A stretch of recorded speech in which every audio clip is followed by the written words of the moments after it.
Welcome back to my YouTube channel. This is Dong Bisaya at your service. Iisa Bisaya na galing sa lupa ng sinirangan ng Bisaya. Yan po ay sa Samar. Kaya ano pa hinihintay nyo? Subscribe na sa aking YouTube channel. It's Dong Bisaya. Mwah, God bless. Stay safe, everyone. Mwah. Hi guys, welcome back to my YouTube channel. This is your Dong Bisaya. Nagsimula sa lupa, sinirangan ng Samar. From Samar. Ayan mga Kadong Bisaya, welcome back ulit sa aking YouTube channel. Mga Kadong Bisaya, pag-usapan natin, sino ba ang inyong ibubutong presidente at vice presidente? Diba? Alam niyo mga Kadong Bisaya, tayo naman ay mayroong kanya-kanyang gustong piliin at meron naman tayong kanya-kanyang gustong ihayag ng mga opinion. Respetuhin natin yun kasi meron tayong sari-sariling opinion. So mga Kadong Bisaya, kung sino man yung napupusuan nyo at sa tingin nyo ay karapat-dapat na mamunod dito sa ating bansa, piliin nyo, di ba? Basta importante doon yung isipin nyo yung makakatulong sa oras ng mga pangangailangan. Kung umaksyon man sa mga may nangyaring trahedya, ay nandiyan siya kaagad, di ba? Hindi yung kailangan pang unahin muna na yung mga kung ano-anong sariling interest. Dapat unahin muna yung interest ng mga mas nakakarami. So, ayun mga Kadong Bisaya, nandito tayo para talakayin. Pero, depende yan sa inyo mga Kadong Bisaya. Hindi ko sinasabi na huwag niyong iboto yan. Hindi ko rin sinasabi na huwag niyong piliin. May kanya-kanya tayong gusto. So, para sa akin mga Kadong Bisaya, kahit sino mang iboto nyo, kung sa tingin nyo, yun ay merong malasakit at meron siyang, alam niyo yung, ano ba tawag doon? Yung merong, ano tawag doon? Yung merong kakayahan. May kakayahan, disiplina, may integridad, may malasakit, at higit sa lahat, may takot sa Diyos. Yun yung napaka-importante. Diba? Pero alam nyo naman mga Kadong Bisaya, nagkakamali din tayo. Minsan nakakagawa ka ng hindi maganda sa kapwa mo, nakakapagsabi ka ng hindi maganda.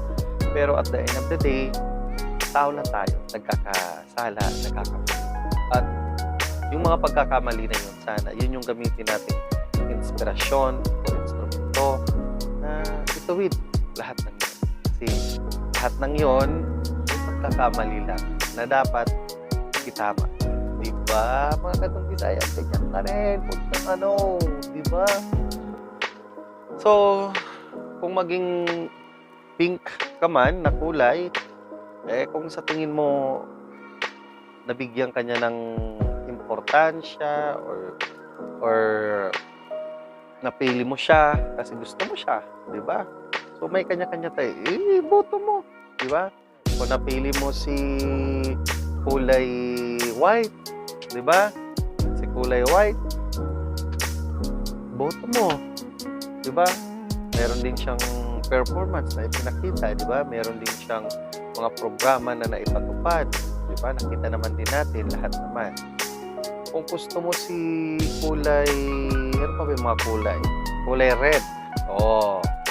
Si kulay red na tingin mo ay karapat-dapat at sabi ko nga, may malasakit sa bansa natin, edi boto nyo.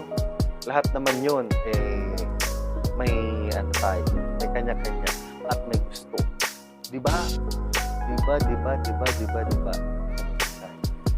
And, para sa akin naman, sa mga vice-presidente naman, kailangan din natin maging wise. Kasi, alam nyo, napakahalaga din yan.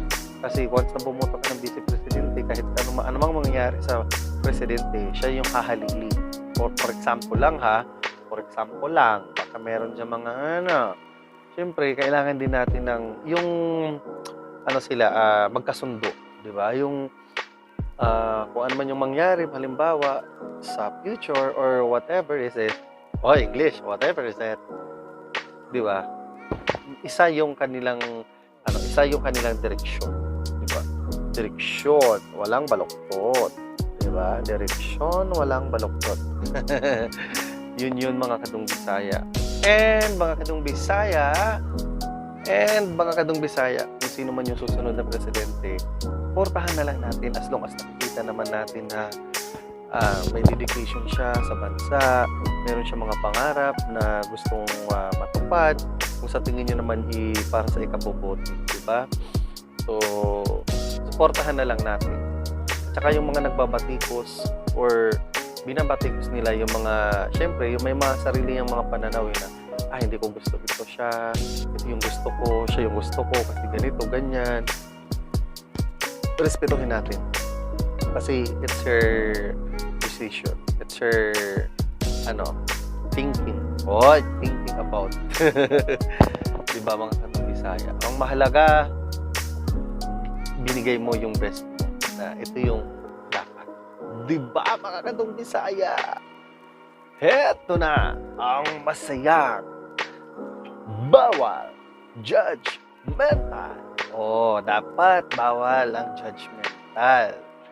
Kung yung tao may nagawa mang mali, huwag always titingnan yung pagkakamali. Sana marunong din tayo tumingin sa mga nagawa at sa mga nagagawa pa.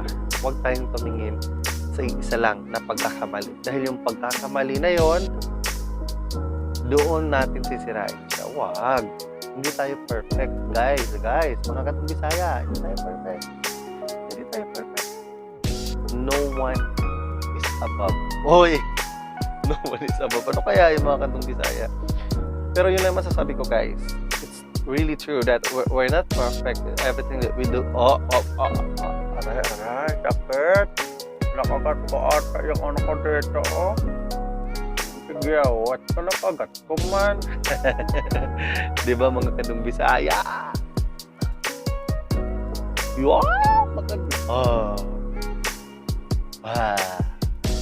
Mga kadung Bisaya, kung maganda man ang inyong intensyon, yun ang iboto natin. Basta ang mahalaga ay makatulong sa atin sila. Diba? Sa oras ng pangangailangan, magpadala ng tulong agad. Wag mo na magpa-picture. Ngek!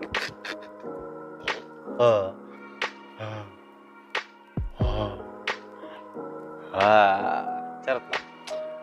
Okay, anyway guys, nagpapatawa lang ako sa inyo kasi mahirap naman yung sobrang seryoso. Huwag tayo sobrang seryoso. Relax.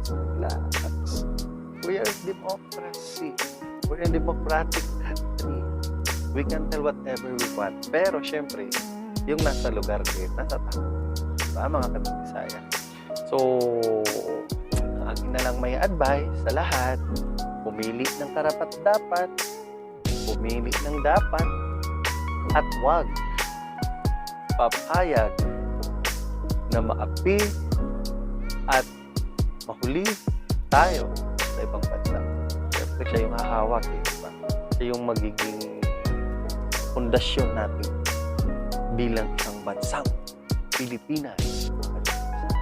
Diba mga kadung Bisaya? And guys, meron tayong gagawin Terison guys. So, by the way, siningit ko lang po ito. Pero nasa sa inyo pa rin yung mga kadung Bisaya. Siningit ko lang yan. So guys, sa mga susunod po nating mga video, asahan po natin na meron na po tayong mga magagandang may bibigay na mga payo, o mga content, mga video na maganda. So sisikatin po yung Nindong Bisaya. Pasensya na kayo mga kadung Bisaya na kung bakit bihira na lang ako mag-upload. Pero ngayon guys, pinipilit ko na maging updated sa aking YouTube channel at sa aking sa Facebook page mga kadung Bisaya. And guys, please don't forget to subscribe my YouTube channel. It's Dong Bisaya. And also to my Facebook page, it's Dong Bisaya page. Okay? Huwag po natin kalimutan yung mga kadung Bisaya at asahan po na sana ay dumami pa po tayo. Ang hangad ko lamang po ay makatulong at makapagbigay ng mga magandang informasyon sa ating mga kababayan. And that's all for today, guys. Thank you so much mga katong Bisaya, and see you all again. And stay safe, guys. Sumunod sa protocols ng ating government. Nawa, ito po ay magsilbing inspirasyon na tayo po lahat ay manalangin bago po tayo matulog, at least mabawasan man ang ating kasalanan. Diba? Lahat tayo nagkakasala. Lahat tayo ay nagkakasala sa mata ng mga Panginoon. Diba? So, humingi tayo ng tawad at lahat tayo matatawanan. And I'm sure God is always there for us to guide. Thank you so much.